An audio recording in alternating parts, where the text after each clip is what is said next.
मैं शॉर्टकट में ही बताना चाहूँगी। मैंने 21 जुलाई में पहला शिविर किया। मेरे गुरु भाई ने मुझे इस शिविर के बारे में थोड़ा बताया था। उनका शुगर की गोलियां बंद हो चुकी थी, तो उनसे प्रेरित होकर जब उन्होंने मुझे फ़ोन लगाया कि ये शिविर है, आप जा सकते हो, तो मैंने पहला शिविर अटेंड किया। मुझे ऑर्थराइटिस का प्रॉब्लम था, सर्वाइकल स्पॉन्डिलाइटिस, लंबर स्पॉन्डिलाइटिस, और मुझे थायराइड का बहुत ही सीवियर पेन था। और उसकी थायराइड मेरा एक बार जैसा 150 पर जाके पहुंचा था, और उसके साइड इफेक्ट इतने हो गए थे कि जिसके कारण मुझे एसिडिटी, आंखों की रोशनी कम होना, कानों से कम सुनाई देना, मोबाइल के अक्षर पढ़ नहीं पा रही थी, और सबसे ज़्यादा इफेक्ट मेरी जबान पर आ गया था।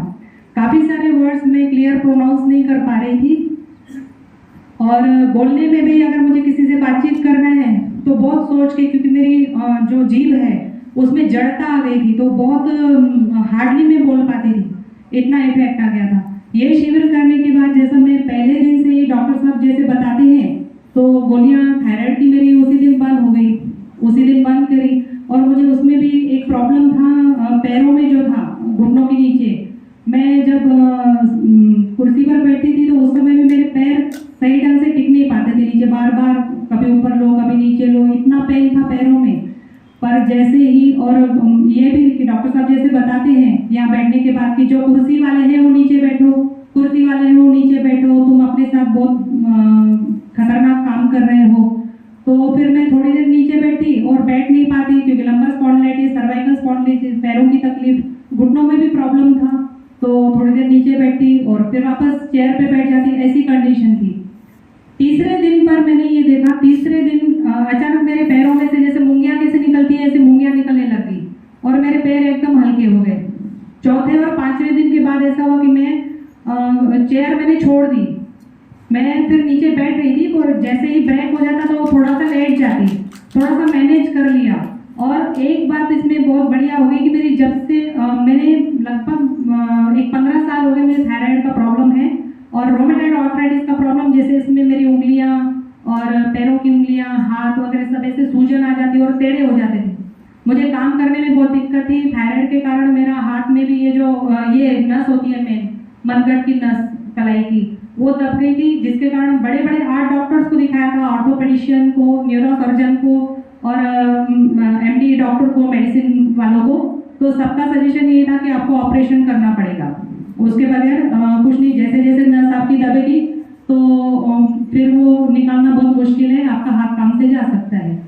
और ये भी एक सर्च हो गया था कि जैसे अगर ये ऑपरेशन अगर मैंने कर लिया तो कुछ समय के बाद में मुझे, मेरे लिए कंपल्सरी हो जाएगा कि मुझे गर्दन का भी ऑपरेशन करना पड़ेगा।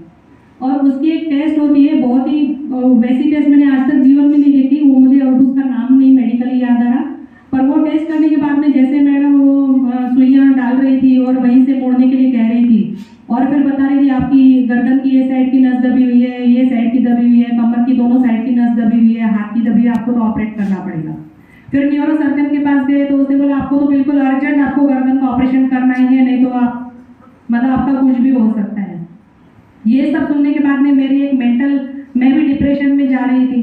पर जैसे ये शिविर मैंने किया है तो आज तक मैंने एक भी ऑपरेशन नहीं किया, और आप मेरे घर आकर देखेंगे तो मेरे पास में हर चीज के पट्टे हैं, गर्दन का पट्टा, फुट का पट्टा अपना एडी का, ये कलाई का पट्टा है, कमर का पट्टा है, वो तो खैर अभी भी मेरे पास, मैं जब लंबा समय बैठना होता है तो, और वो भी मेरी अपनी कमी है, क्योंकि मुझे डॉक्टर साहब ने पिछली बार जो बताया था मैंने उसको एक्चुअली ईमानदारी से फॉलो नहीं किया है, फिर भी बेईमानी से फॉलो करने के बाद भी मुझे इतना सारा रिजल्ट है। और अभी मैंने, और ये एक बात मैं फिर से कहना चाहूँगी कि एक शिविर में हमें कुछ कुछ समझ में आता है, एक शिविर में हमें कुछ कुछ समझ में आता है, जब हम 2-4 शिविर कर लेते हैं तब थोड़ा थोड़ा समझने लगते हैं।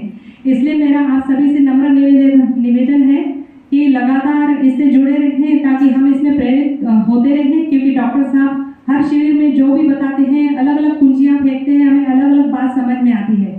ये मुझे अभी समझ में आया, पहले शिविर में तो लगा कि हाँ मेरे हाथ में अब आ गई चाबी, कैसे स्वस्थ रहना है, इतना समझ में आ गया। पर सिर्फ चाबी हाथ में आ गई तो कौन सी चाबी हाथ में आ गई कि भाई हमें ये रूटीन फॉलो करना है, हम स्वस्थ रहेंगे, बस इतना।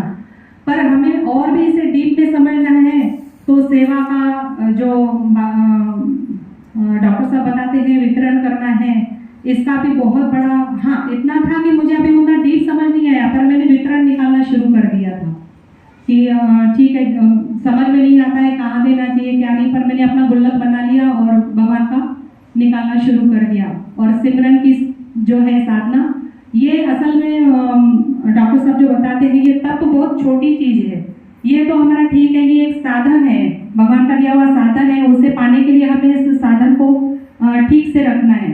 इसके लिए तप की सेवा तो तप करना ही है, पर जो भगवान के साथ हमारा संबंध है, हमने उसे अपना पार्टनर बनाया हो, हम उसके अंश है, तो हमारा एक कर्तव्य बन जाता है कि हम जैसे अपने परिवार के लिए सेवा करते हैं, उनके लिए धन कपड़े हर चीज का हिस्सा करते हैं, तो भगवान को सर्वप्रथम, क्योंकि देने वाला वही दाता है, तो उसका निकालना हमारे लिए परम कर्तव्य है।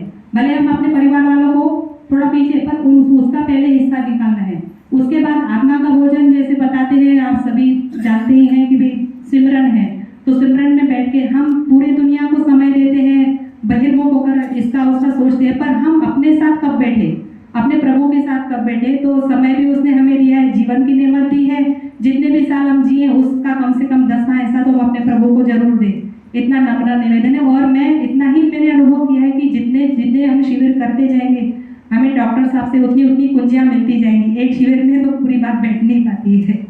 जी, जय श्री राम। धन्यवाद गीता जी। दुख में सुमिरन सब करे, सुख में करे न कोय, जो सुख में सुमिरन करे तो दुख काहे को होय। हमारे प्रमुख मार्गदर्शक डॉक्टर गोपाल जी शास्त्री यहाँ पधारे हैं। मैं भैया बकाल को विनंती करती हूँ कि वे उन्हें आदर सहित मंच पे ले आए, और हमारी जो आयोजन समिति की 2 लेडीज यहाँ बैठी है, वो उनके सामने उन्होंने रचा है एक छोटा सा तपस्या